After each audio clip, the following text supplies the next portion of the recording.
Baik, sebelumnya Assalamualaikum warahmatullahi wabarakatuh. Yang terhormat Profesor Dr. Satria Bangsawan SE MSI dan rekan-rekan semua. Jadi kali ini kami dari kelompok 9 yang terdiri dari Ria Marsyanda dengan ujung NPM 09, Siti Zahida dengan ujung NPM 015, dan Firman Tri Ambudi dengan ujung NPM 052. Jadi kali ini kami akan mempresentasikan mengenai materi strategi penetapan harga atau pricing strategi. Untuk itu langsung aja kita simak ke yang pertama akan dijawab oleh rekan saya. Oke, kita masuk ke strategi penerapan harga. Jadi, menentukan strategi harga itu bisa dibilang tantangan besar ya bagi setiap perusahaan. Karena banyak banget nih faktor yang bisa mempengaruhinya. Misalnya dari regulasi atau perubahan aturan pemerintah, meningkatkan pengetahuan pembeli, persaingan global yang makin ketat, dan pertumbuhan pasar yang melambat. Jadi, sekarang ini tuh konsumen itu makin pintar dan gampang membandingkan harga lewat internet. Contohnya, orang bisa langsung lihat harga barang yang sama di Shopee, Tokopedia, atau TikTok Shop hanya dengan beberapa klik. Jadi karena itu tuh harga jadi bukan cuma angka tapi juga citra merek dan alat untuk mempertahankan posisi di pasar. Jadi ketika konsumen ini ragu menilai kualitas produk, harga ini sering dijadikan ukuran. Misalnya banyak orang beranggapan kalau misalkan iPhone ini lebih mahal, berarti kualitasnya lebih bagus daripada merek lain. Jadi strategi harga ini harus peka dengan kondisi pasar dan tren dunia.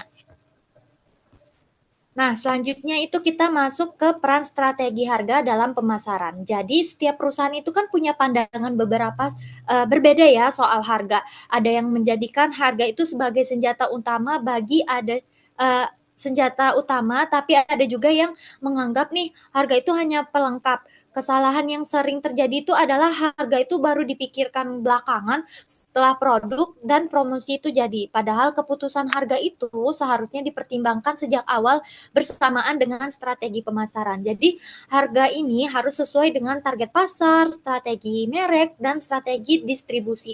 Contohnya itu seperti Starbucks, itu kan mereka menentukan harganya lebih tinggi ya karena ingin menetapkan merek di kelas premium. Jadi bukan sekedar jual kopi tapi juga mereka juga jual pengalaman. Sementara itu contohnya seperti kopi kenangan, mereka itu kan menyesuaikan harga supaya bisa menjangkau segmen yang lebih luas tanpa kehilangan kualitasnya. Jadi harga itu bukan hanya sekedar angka tapi juga bagian penting dari brand positioning itu sendiri.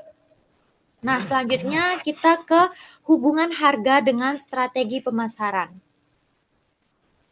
Jadi harga itu kan sangat erat hubungan dengan strategi pemasaran lainnya seperti produk, distribusi, dan promosi. Dari sisi produk itu sendiri, harga itu seringkali mencerminkan kualitas dan fitur.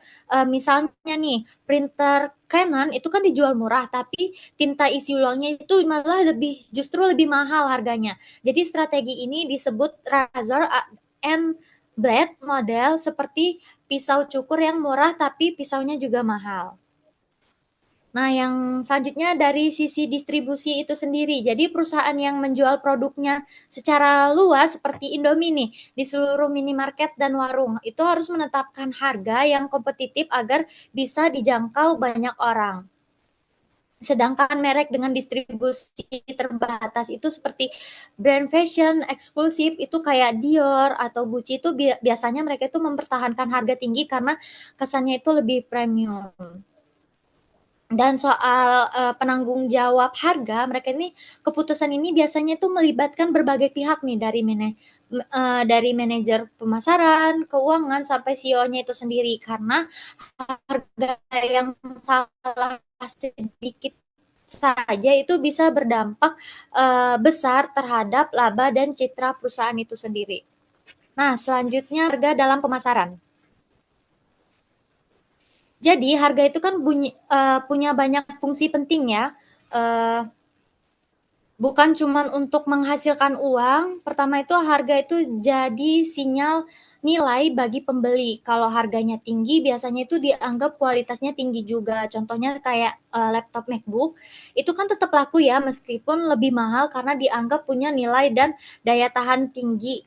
Jadi kedua harga ini jadi alat bersaing, misalnya brand smartphone seperti Xiaomi dan Realme ini kan bersaingnya dengan strategi harga murah tapi fiturnya maksimal.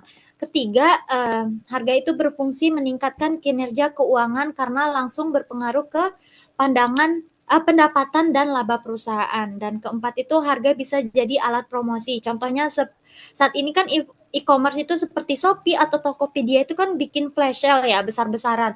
Tujuannya itu bukan cuman menjual tapi juga mereka ini menarik perhatian dan menaikkan traffic aplikasi itu sendiri. Jadi bisa dibilang harga itu fleksibel, bisa jadi alat branding, senjata promosi, bahkan strategi bertahan di tengah kompetitif itu sendiri. Selanjutnya yaitu mengenai langkah-langkah penetapan strategi harga. Jadi untuk penetapan strategi harga itu sendiri yang tepat, perusahaan biasanya itu mengikuti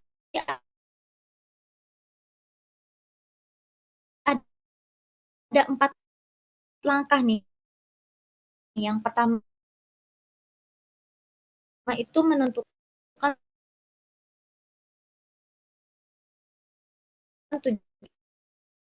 tujuan harga. Jadi apakah mau meningkatkan pangsa pasar, menaikkan laba, atau memperkuat posisi merek. Situasi harga itu seperti mereka itu melihat permintaan. Dia ketiga memilih strategi harga itu berdasar hasil tentukan harga akhir dengan kebijakan. Jadi misalnya contohnya bukan asal naik ya, mereka juga sudah menganalisis produksi konten dan kekuatan mereka yang masih unggul dibanding pesaing. Jadi dengan begitu tuh kenaikan harga ini tetap bisa diterima sebagian besar pelanggan karena dianggap sebanding dengan nilai yang diberikan. Selanjutnya yaitu tujuan penetapan harga. Jadi tujuan penetapan harga ini kan berbeda-beda tergantung kondisi pasar dan arah perusahaan. Kadang ini perusahaan itu ingin menarikkan pasar baru dengan harga rendah seperti Infinix nih saat awal masuk Indonesia. Ada juga yang ingin meningkatkan citra premium dengan harga tinggi seperti Apple atau Samsung seri flagshipnya. Terus ada juga perusahaan ini bisa juga meningkatkan permintaan lewat harga promosi, contohnya promo buy one get one di restoran cepat saji. Atau juga bisa dengan menekankan pesaing dengan harga kompetitif seperti GoFood dan GrabFood yang bersaing lewat potongan ongkir. Jadi intinya tujuan harga ini bukan sekedar menentukan untung rugi, tapi juga mereka ini bagaimana sih si perusahaannya ini ingin dilihat oleh konsumen. Oke, selanjutnya mengenai analisis situasi harga. Jadi sebelum menentukan harga, perusahaan itu perlu nih melakukan analisis situasi pasar. Ada 4 hal utama yang perlu kita perhatikan. Yang pertama ini mengenai sensitivitas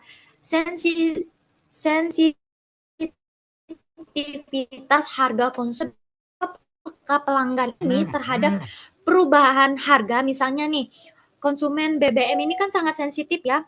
Sedikit naik saja itu bisa bikin ramai. Tapi konsumen Starbucks nih contohnya cenderung tidak terlalu sensitif karena mereka itu membeli gaya hidup bukan sekadar cuman kopinya aja. Yang kedua, analisis biaya ini yaitu menghitung semua biaya produksi dengan pemasaran agar harganya itu tidak merugikan. Sekarang ini kan banyak ya perusahaan itu pakai metode activity based costing itu biar tahu biaya sebenarnya itu di setiap aktivitas yang mereka lakuin itu sendiri. Yang ketiga yaitu analisis pesaing di mana melihat strategi dan reaksi kompetitor. Jadi misalnya kalau McDonald itu menurunkan harga menu, KFC juga biasanya segera nih membuat paket hemat juga supaya tidak kalah bersaing. Yang keempat, yaitu tujuan perusahaan, di mana menentukan seberapa fleksibel harga itu bisa disesuaikan tanpa merusak citra atau target bisnisnya itu sendiri. Contohnya itu bisa brand Apple itu kan jarang ya memberikan diskon besar-besaran karena mereka ini ingin produknya sendiri itu mempertahankan kesan eksklusifnya itu sendiri. Selanjutnya akan dijelaskan oleh teman saya. Baik, selanjutnya itu ada faktor non harga. Jadi yang setelah dijelaskan, jadi faktor non harga itu adalah elemen yang mempengaruhi keputusan pembelian konsumen selain harga. Nah, faktor-faktor itu juga mencakup kayak kualitas produk, kayak terus citra merek, layanan tambahan, dan kemudahan yang diberikan oleh produsen atau penyedia layanan tersebut. Nah, di sini tuh ada yang pertama itu ada kualitas dan keandalan. Nah, di kualitas dan keandalan itu kayak misalkan contoh di perusahaan Apple itu mereka tuh mematok harga tinggi untuk produknya, tetapi mereka tuh banyak banget konsumen yang memilihnya karena kualitas dan keandalannya yang sudah terbukti. Misalnya, meskipun harga iPhone yang lebih mahal, konsumen itu cenderung memilihnya karena kualitas hardware atau software yang sangat terintegritas. Jadi kayak walaupun harganya tuh mahal, si konsumen itu tuh tetap milih untuk beli. Lalu yang kedua itu ada citra merek. Nah, di sini tuh citra merek itu berpengaruh banget terhadap keputusan pembelian konsumen. Kayak kalau yang kita udah terkenal itu di citra merek itu ada brand high end kayak misalkan Gucci dan Louis Vuitton. Nah, jadi mereka itu adalah contoh merek dengan citra yang mewah. Nah, meskipun harga produk mereka tuh lebih tinggi daripada merek lain, ternyata tuh banyak banget orang yang memilih produk mereka tersebut karena status sosial yang diberikan oleh merek tersebut.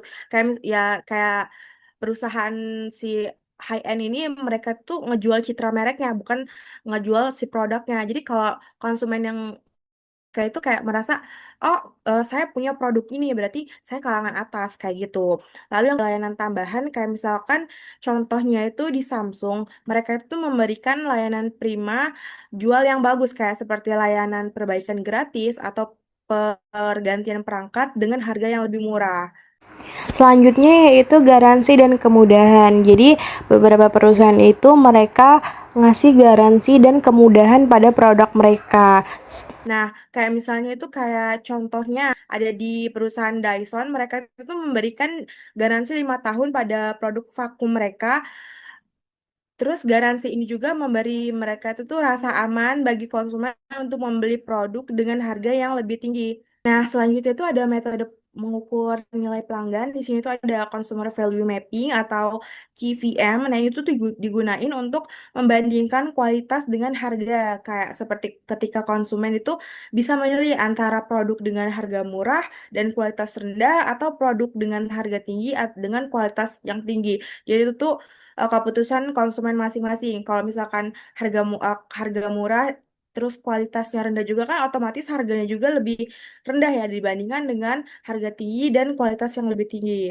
Lalu selanjutnya itu ada Economic Value Modeling atau EFVM. Nah, itu tuh digunain untuk mengevaluasi manfaat ekonomi yang diterima konsumen. Kayak misalnya itu jika sebuah produk dengan harga lebih tinggi menawarkan umur yang lebih panjang dan efisiensi lebih baik, maka ini lebih menguntungkan bagi konsumen dalam jangka panjang. Lalu selanjutnya, nah di sini ada analisis analisis biaya dan keunggulan kompetitif. Jadi di jadi analisis biaya itu mereka itu ngelibatin pemisahan antara biaya tetap dan variabel. Nah, keunggulannya itu diciptakan dari keunggulan kompetitif. Tercipta ketika perusahaan itu dapat mengelola biaya yang lebih rendah daripada pesaingnya atau menawarkan produk dengan kualitas yang lebih tinggi. Nah, di sini ada komponen analisis biaya. Yang pertama itu ada biaya tetap dan variabel. Jadi biaya tetap itu seperti kayak sewa pabrik atau sementara biaya variabel itu kayak bahan baku dan gaji pekerjanya. Lalu yang kedua itu ada pengaruh volume produksi.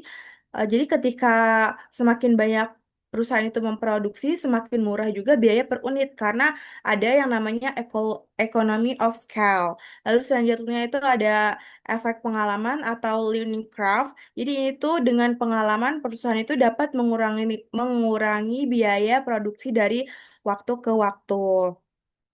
Selanjutnya itu ada kontrol biaya. Nah, di sini tuh kemampuan perusahaan untuk mengontrol biaya operasional mereka sangat penting untuk tetap kompetitif. Kayak misalkan contohnya, di sini ada perusahaan perusahaan Nike, mereka itu memiliki keunggulan kompetitif karena mereka bisa memproduksi sepatu dengan biaya yang lebih rendah dibandingkan pesaing.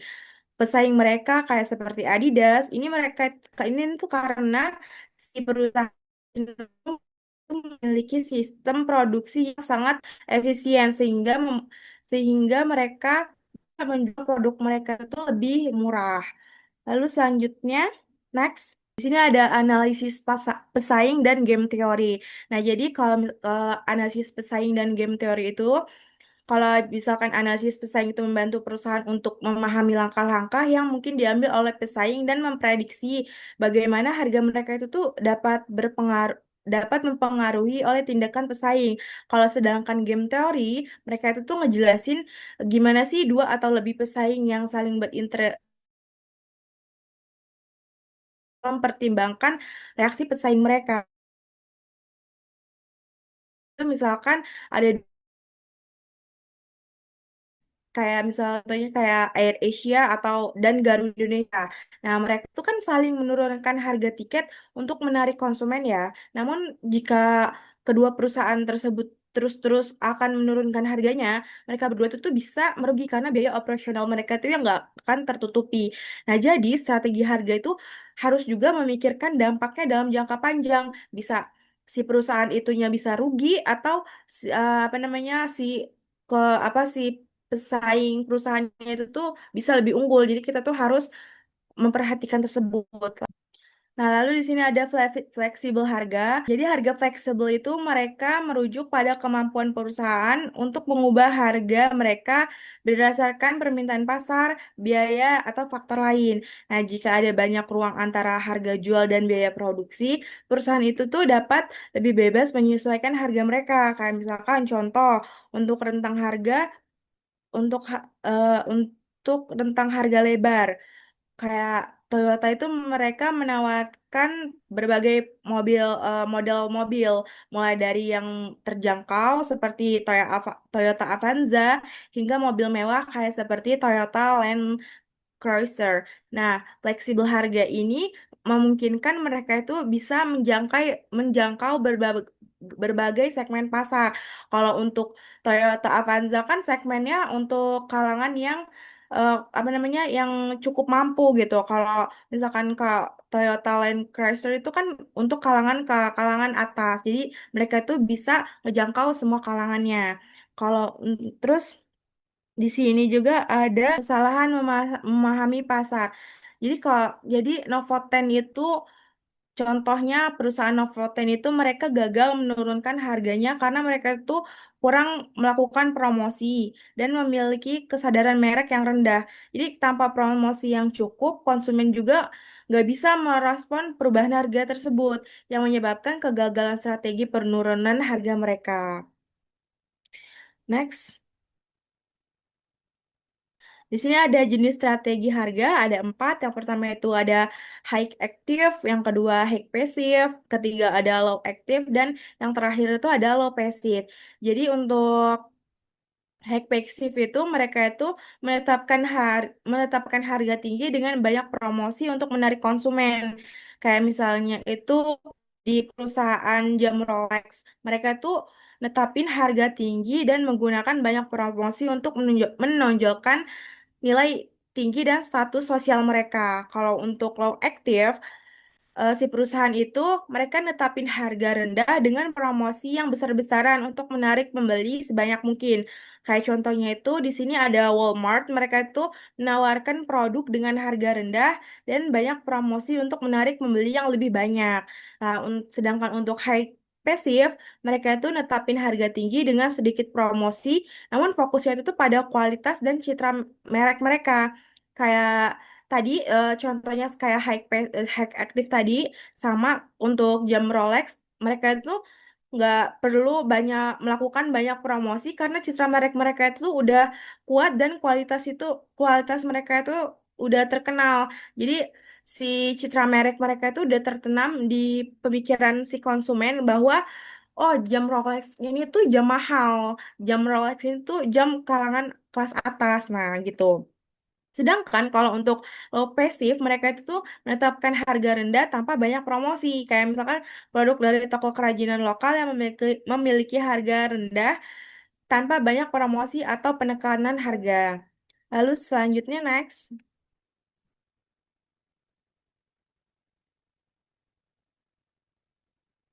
Nah, Nah, selanjutnya itu ada aspek hukum dan etika harga.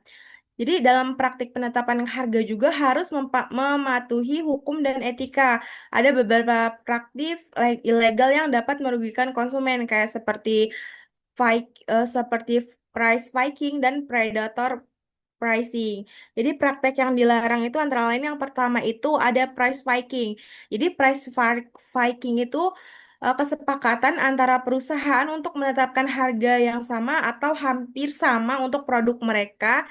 Nah, ini tuh ilegal karena mengurangi persaingan mereka. Contohnya kayak perusahaan minyak besar yang sepakat menetapkan harga bensin yang sama meskipun seharusnya harga bensin tersebut itu bisa bervariasi berdasarkan biaya produksi dan distribusinya.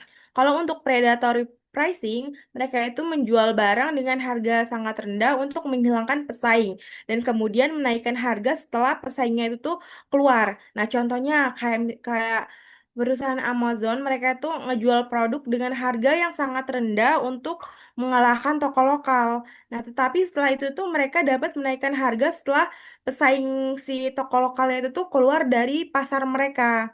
Kayak gitu.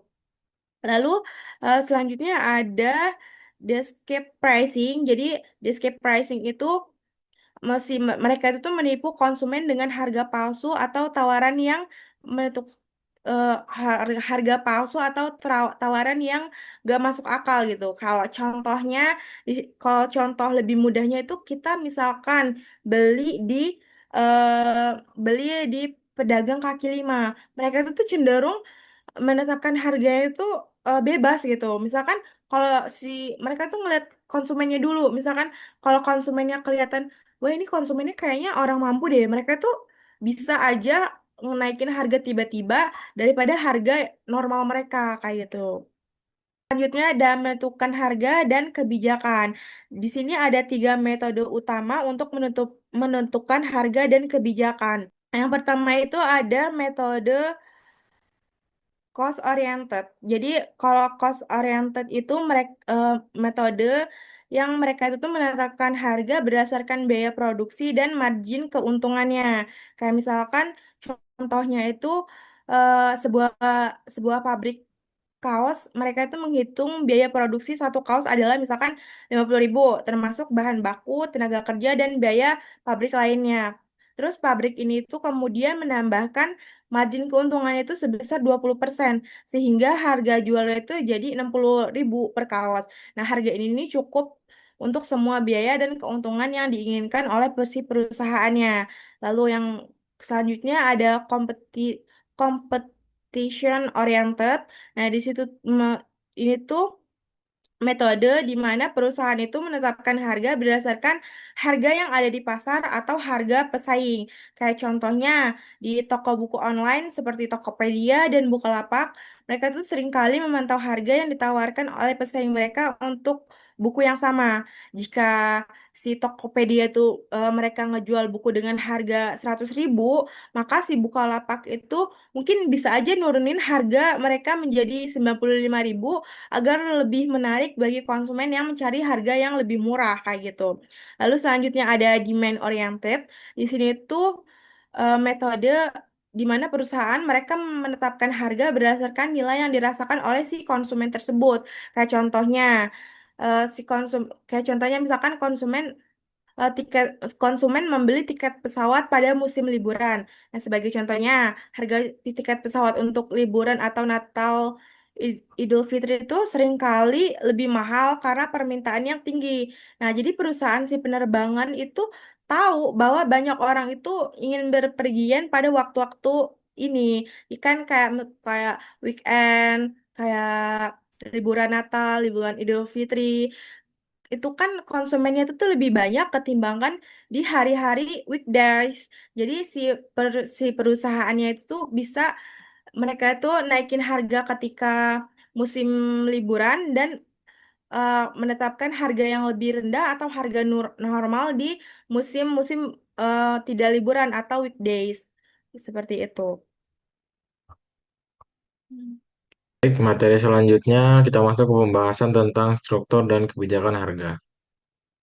Jadi struktur harga ini berfungsi untuk mengatur perbedaan harga antar produk dalam satu lini.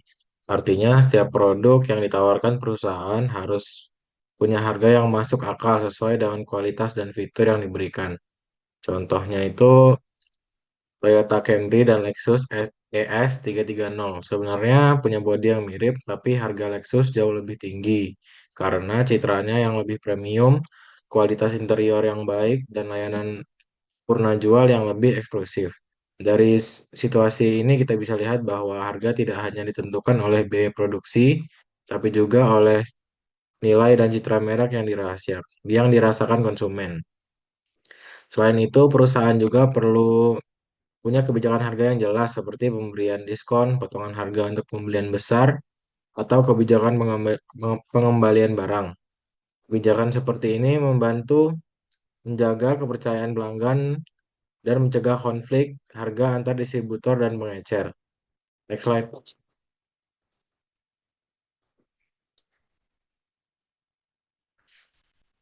Selanjutnya ada prinsip manajemen strategi harga.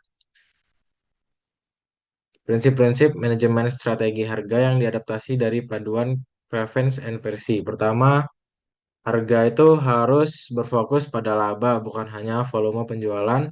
Tujuannya itu bukan sekedar menjual banyak, tapi memastikan setiap penjualan memberikan keuntungan yang sehat dan berkelanjutan. Yang kedua itu harga harus mencerminkan nilai pelanggan. Jadi perusahaan tidak bisa asal murah atau mahal, tapi harus sesuai dengan nilai yang dirasakan konsumen. Contohnya itu nilai yang dir- Contohnya itu Apple menetapkan harga tinggi karena konsumennya menilai produk tersebut punya nilai dan prestis tersendiri. Dan yang ketiga itu harga sebaiknya direncanakan sejak awal pengembangan produk. Jadi strategi harga itu bukan keputusan di akhir, tapi bagian dari strategi bisnis sejak produk mulai dirancang. Yang keempat itu mengelola harga harus dilakukan terus-menerus, menyesuaikan dengan perubahan besar, kompetitor, dan kebutuhan pelanggan. Yang kelima, penetapan harga harus terpusat supaya tidak terjadi perbedaan kebijakan antar wilayah. Dan yang terakhir, di era digital ini, perbukaan harga justru meningkatkan kepercayaan pelanggan. Konsumen itu sekarang mudah membandingkan harga, jadi transparansi menjadi nilai tambah tersendiri bagi perusahaan. Next slide. Yang selanjutnya ini ada strategi harga khusus. Yang pertama itu ada price segmentation. Strategi ini digunakan untuk memberikan harga berbeda pada segmen pasar yang berbeda. Misalnya kayak tiket pesawat punya kelas ekonomi, bisnis, dan first class. Tujuannya itu untuk menyesuaikan kemampuan dan kebutuhan pelanggan. Yang kedua ada value chain pricing. Nah, di sini nih harga ditentukan dengan memperhatikan keuntungan semua pihak dalam rantai distribusi, mulai dari produsen, distributor, hingga pengecer.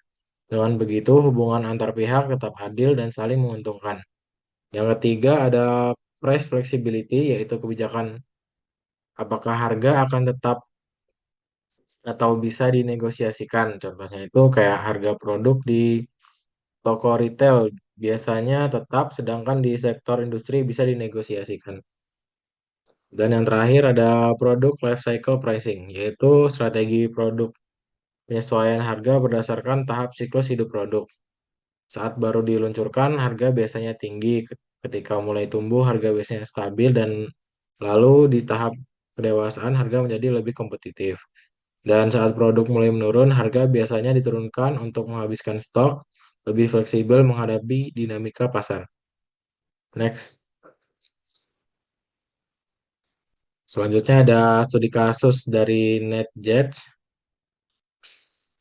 Jadi NetJets ini dikenal sebagai pelopor dalam model kepemilikan fraksional jet pribadi. Artinya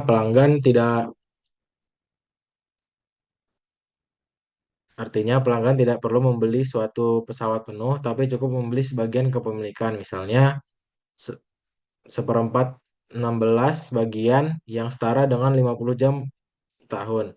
Dengan sistem ini, biaya operasional dan perawatan dibagi bersama antar pemilik, sehingga jauh lebih hemat dibandingkan membeli pesawat pribadi utuh. Selain itu, NetJets juga menawarkan program seperti Jet Card and Lease, yaitu layanan berlangganan atau sewa jangka panjang. Ini memberikan fleksibilitas bagi pelanggan yang ingin kenyamanan jet pribadi tanpa komitmen jangka panjang.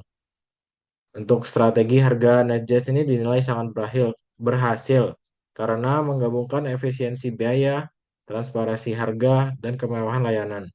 Perusahaan ini membuktikan bahwa harga tinggi bukan masalah jika nilai yang diberikan jual tinggi. Jadi, inti dari studi kasus ini adalah strategi harga yang cerdas mampu memberikan pengalaman premium dengan biaya yang efisien dan adil bagi pelanggan. Next.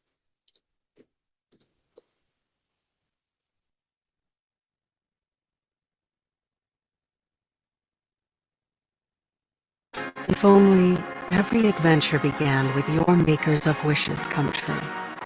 If only they anticipated every aspect of your imagination. They would remind you that surprises are for the child in all of us.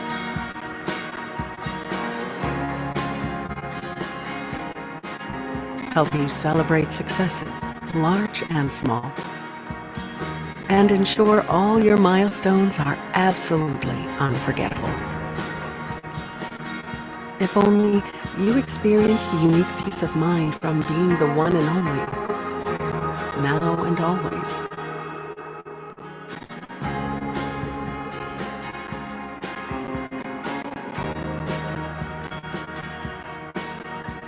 What if only, was possible? It is, with only NetJets. Dari seluruh pembahasan tadi, bisa saya simpulkan bahwa harga memiliki peran yang sangat penting dalam strategi pemasaran. Harga bukan sekadar angka, tetapi menjadi sinyal nilai, kualitas, dan citra dari suatu produk. Penetapan harga yang tepat akan mempengaruhi pendapatan, posisi pasar, dan persepsi konsumen.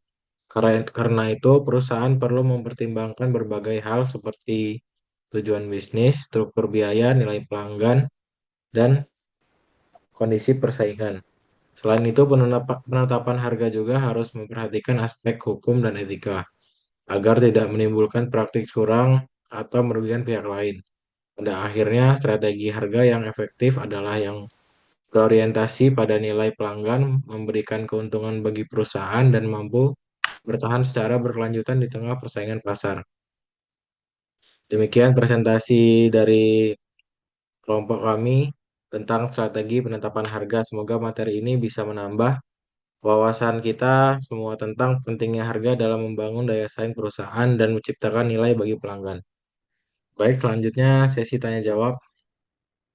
Oke, di sini ada pertanyaan dari Harun Al-Rashid. Pertanyaan itu, bagaimana pengaruh citra merek dalam membentuk nilai yang dirasakan atau perfect value, dan bagaimana perusahaan itu dapat menghindari ketergantungan berlebihan pada brand image tersebut. Jadi jawaban dari kelompok kami, kan citra merek itu mereka itu dapat mempengaruhi nilai yang dirasakan oleh si konsumennya, karena brand tersebut juga dapat menciptakan asosiasi psikologis, kayak seperti kepercayaan atau pengalaman yang positif, sehingga produk dari citra merek tersebut itu sering dinilai lebih berkualitas meski perbedaannya itu tuh nyata kecil. Nah, di citra merek juga biasanya si konsumen itu mereka ingin lebih divalidasi, kayak misalkan kita membeli suatu brand nih, brand high end, si konsumennya itu tuh mereka mau eh, apa namanya, mau dinilai bahwa saya ini mampu, saya ini orang kelas atas. Jadi mereka itu membeli si merek tersebut, bukan si barang tersebut. Jadi mereka itu ingin dapat pengakuan sosial dari masyarakat sekitar.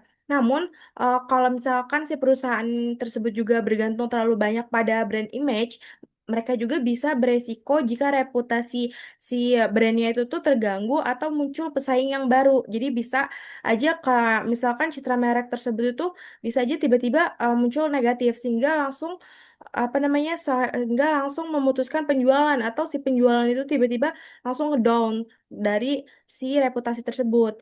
Nah, untuk menghindarinya itu tuh perusahaan juga bisa harus menjaga reputasi brand, terus kualitas produknya juga harus dijaga atau mungkin bisa ditingkatin dan juga bisa berinovasi, menghadirkan pengalaman pelanggan yang lebih baik, terus berkomunikasi transparan dengan konsumen juga itu bisa bisa menjadi solusi.